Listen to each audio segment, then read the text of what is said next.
Il y a à peine quelques instants, Moscou a été secoué par un événement majeur. Un haut responsable des services de renseignement russes a été éliminé en plein cœur de la capitale. Les détails tombent les uns après les autres, à une vitesse vertigineuse. Sans perdre une seconde, le Kremlin a pointé du doigt Kiev.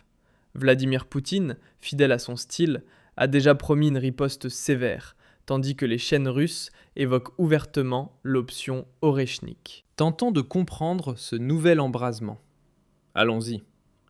Ce genre d'opération n'est pourtant pas inédit. Il y a à peine quelques semaines, un autre officier de premier plan avait déjà été pris pour cible. L'explosion qui avait visé le général Sarafanov à Moscou en décembre dernier est encore fraîche dans les mémoires. Et voilà que, moins de 2 mois plus tard, l'histoire semble se répéter avec une attaque encore plus audacieuse. Mais, au fond, quelle alternative reste-t-il à Zelensky ? Incapable de faire pencher la balance sur le front militaire, il se rabat sur des frappes symboliques, éliminant des figures isolées mais stratégiques.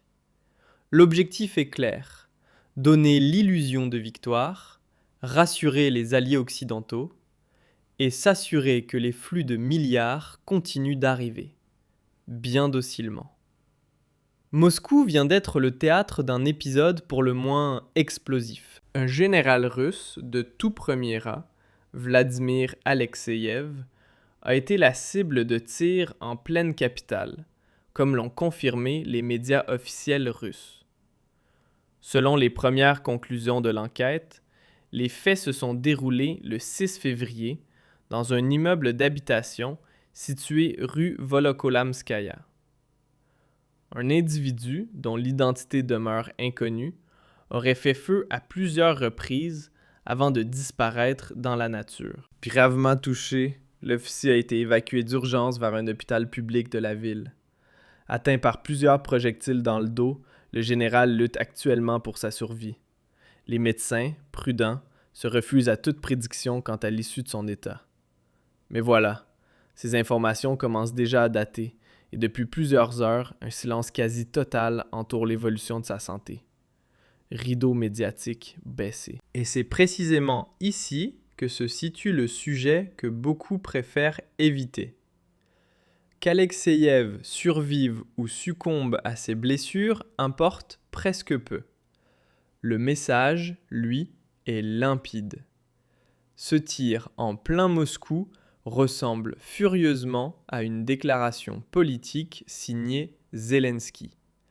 Un coup porté, une fois de plus, aux négociations de paix en cours, soigneusement torpillées avant même d'aboutir. Le ministre russe des Affaires étrangères, Sergueï Lavrov, a déjà pris une position claire sur cette attaque.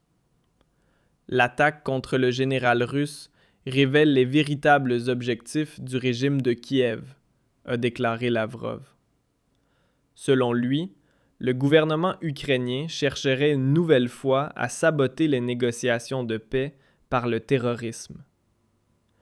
Le chef de la diplomatie russe s'est exprimé après l'attaque visant un haut responsable du renseignement militaire à Moscou vendredi. Lavrov a qualifié l'incident d'acte terroriste, confirmant une fois de plus l'orientation du régime de Zelensky vers des provocations permanentes destinées à perturber le processus de négociation. L'attaque a eu lieu peu après que la Russie, les États-Unis et l'Ukraine ont tenu mercredi à Abu Dhabi un deuxième cycle de pourparlers de paix trilatéraux. L'envoyé spécial américain Witkoff a qualifié ces consultations de proactives. En ce sens, Lavrov met le doigt sur un point essentiel, car dans nos médias occidentaux, on affirme constamment que la Russie n'aurait aucun intérêt pour la paix et qu'elle saboterait les négociations par des frappes aériennes contre les infrastructures ukrainiennes. Parallèlement, Zelensky est souvent présenté chez nous comme une sorte de saint, désireux de parvenir au plus vite à la paix et incapable de mal agir. Or, ces attaques répétées contre des généraux russes à Moscou prouvent précisément le contraire. De mon point de vue, il apparaît que ni l'un ni l'autre camp ne souhaitent réellement la paix. Du moins, pas à l'heure actuelle. Zelensky semble toujours croire que les pays européens continueront à lui apporter un soutien sans faille, tandis que Poutine sait parfaitement qu'il pourrait, en cas de besoin, remporter la guerre sur le champ de bataille. Et c'est précisément là que la situation devient critique pour Zelensky, car il semble avoir négligé un facteur essentiel, sa propre population. Récemment, des manifestations ont éclaté à Kiev contre Zelensky, des habitants se retrouvant depuis plusieurs jours par des températures négatives, sans électricité ni chauffage. En raison des coupures prolongées de courant et de chauffage, les habitants bloquent les rues de la capitale, paralysant complètement la circulation. Dans le district de Troyetchina, qui compte environ 600 000 habitants, il n'y a ni électricité ni chauffage depuis plus d'une semaine. Les riverains dressent des barrages pour protester contre l'absence de services essentiels. Et c'est précisément à ce moment-là que la situation devient dangereuse pour Zelensky. Bien sûr, il est possible d'attribuer la responsabilité des coupures d'électricité et de chauffage à Poutine, en raison des frappes aériennes quotidiennes contre les infrastructures ukrainiennes. Mais après désormais 4 années de guerre, la population ukrainienne a compris que cette colère dirigée contre Poutine n'améliore en rien la situation et qu'elle ne fait au contraire que l'aggraver. À cela s'ajoute le fait que, parallèlement, les plus grands scandales de corruption du gouvernement Zelensky éclatent au grand jour, tandis que Zelensky boycotte activement les négociations de paix. Il est donc tout à fait logique que la frustration, mêlée à la peur, finisse par se retourner contre le propre gouvernement.